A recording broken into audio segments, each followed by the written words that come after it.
What's up, YouTube? It's the Action Figure Grader coming back to you with a vintage Star Wars market update. We're going to focus on mainly mint on cards, but there was a seller that had 7 different Revenge of the Jedi proof cards that all sold at auction last night.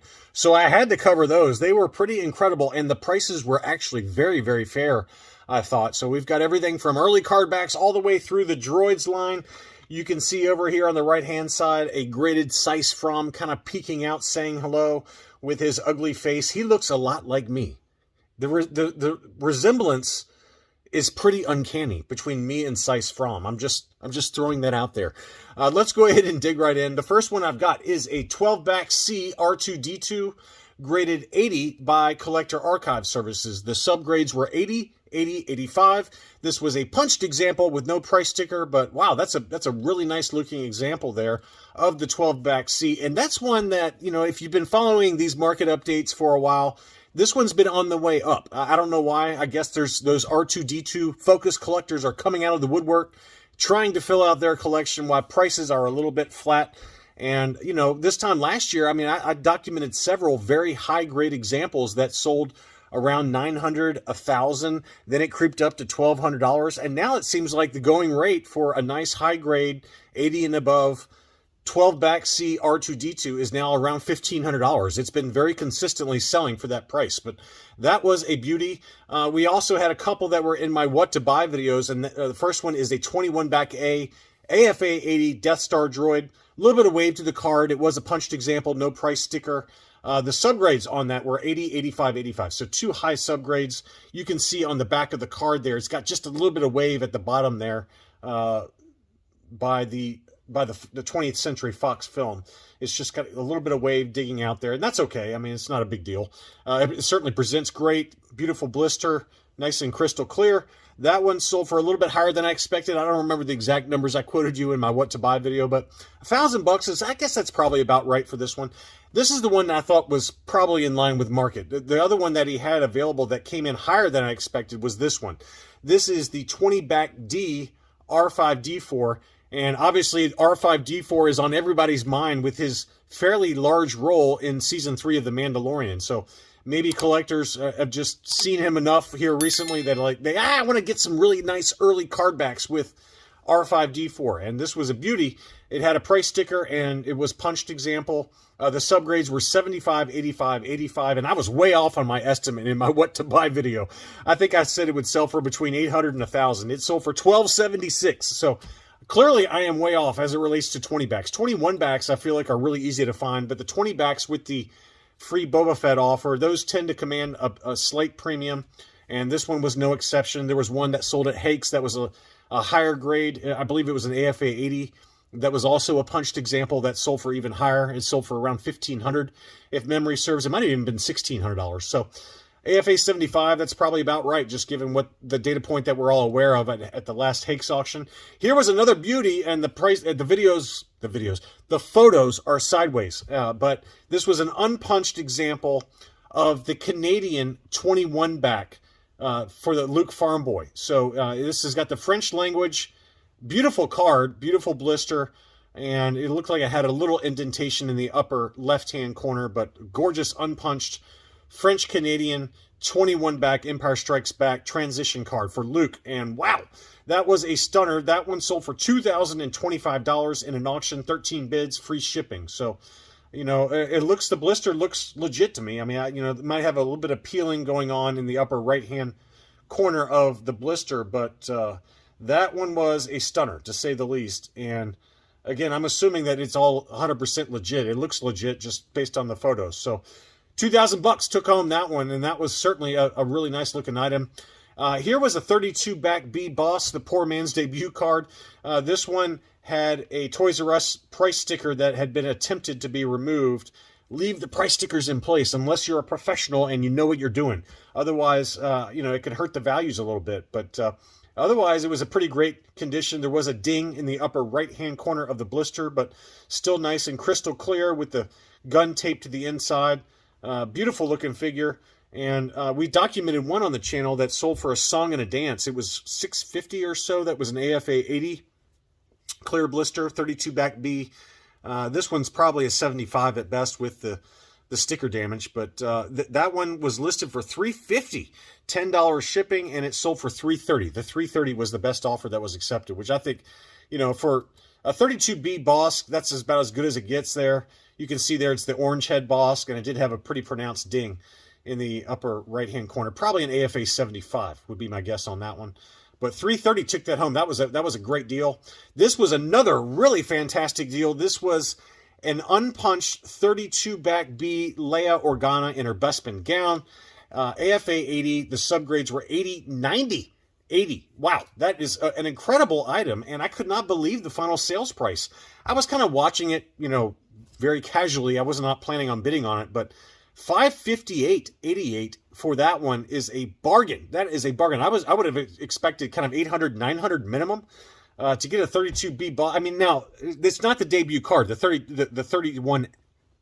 31A or B, I can't remember, is the debut card for Leia in her Bespin gown. But 32B Leia, offerless, unpunched with a small price sticker, $558. AFA 80 is a great buy. That is a fantastic buy in my mind, especially with a 90 subscore for the blister. Man, that hurts my heart. I wish I'd had some money. I would have definitely bid on that. That was a good buy. Next up was an AFA 75 yellow blister, and this one is the red-haired Leia Hoth on the 41 back A survival kit offer.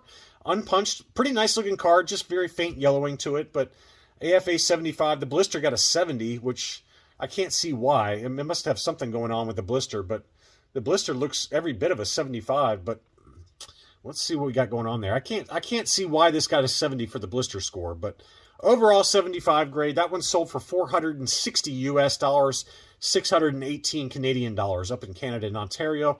But that was another good buy, I think. Pretty good value there, just given the very faint yellowing to the blister. Now let's dig into the big boys, okay? This seller, LJ's Card Shop, seems to always have high-grade rarities, and he put up at auction 7 Revenge of the Jedi proof cards, 7 of them. And this one was for the Bespin security guard. This was graded AFA 85 plus.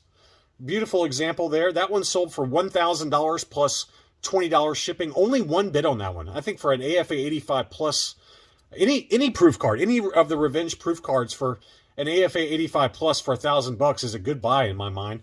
He had an 80 plus Snaggletooth. That was another nice looking one. That one sold for $1,300 plus $20 shipping. Only one bid on that one again.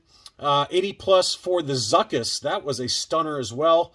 Very tempting on that one. That one had 2 bids. It sold for $1,325 plus $20 shipping, so about $1,350. Again, these prices in my mind, these are about what they would go for on Facebook after, avoiding eBay taxes and eBay selling fees and things like that. They can go for this price or more sometimes. So 80 pluses tend to command a little bit of a discount than 85s and aboves for proof cards. It just seems like the collectors that collect these, they want 85s, 85 pluses, and 90s for the proof cards. So as a result, some of these can kind of fall under the radar, and you can get them for a little bit better value. But 80 plus Zuckuss for $1,325 was a good buy in my mind. Here was an AFA 80 Tusken Raider, first 12 figures, so you knew it was going to command a little bit of a premium, and it did. It sold for $1,366, even though it was only an AFA 80 relative to some of the others that we just talked about. But that was a beautiful proof card as well for, still that's under $1,400 for an AFA 80. Here was the Forlom. Forlom was an AFA 85, so very high grade example. That one sold for $1,337 and change plus $20 shipping. Again, I'd be hard pressed to find that on Facebook at that price. I mean, like Deal or No Deal or in some of those other groups where you often see these Revenge of the Jedi proof cards that are AFA graded. $1,350. I mean, that's a great buy in my mind for the Forlom AFA 85. Here was Walrus Man, another early character. This was AFA 85 as well. That one sold for $1,402 plus $20 shipping. I would wager that if these were at Hakes, they would command the same price or higher. Probably higher would be my guess. But that was a really nice proof card for Walrus Man, and very fair price in my mind. Finally was an AFA 85 21B on that Revenge of the Jedi proof card. This is the one I was tempted to bid on, but I came to my senses and realized I didn't want to spend that kind of money. and it jumped right at the very end. Nobody bid on it until right with about a minute to go. I think the starting bid price was $1,200, and it jumped in the last minute of bidding from $1,200 to $1,602 and change, plus $20 shipping. So another really nice example of the Revenge of the Jedi proof card. So really 7 different examples, all sold AFA graded at auction last night. Here was a mint and sealed box collector series Patrol Dewback. That one sold for $489 plus $15 shipping. You know, high grade AFA examples I've seen sell as $800, $900. So I think that price was pretty fair, just given that the box in general looked to be in great condition. One little crease there in the upper right-hand corner by the collector series logo there. But that's a beautiful example of the Patrol Dewback. Probably an overall 80 grade would be my guess.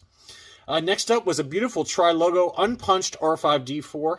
I thought this price was great. It had one little tiny ding that was kind of a wave, more like a wave to the blister on the top of the blister. But otherwise, it was a really clean example. It looks like it did have maybe a little crease there in the upper left-hand corner of the hang tab, but very faint. And overall, you know, I'd say this is a 75 plus or maybe even an 80 grade.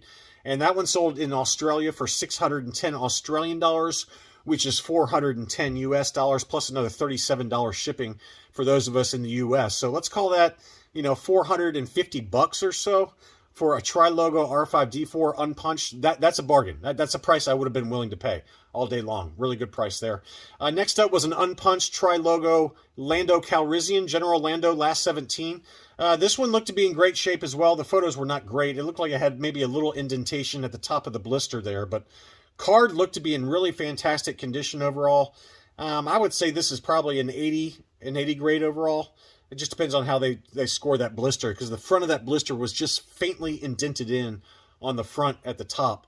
But $499, one bid on that one, so $508 took that one home.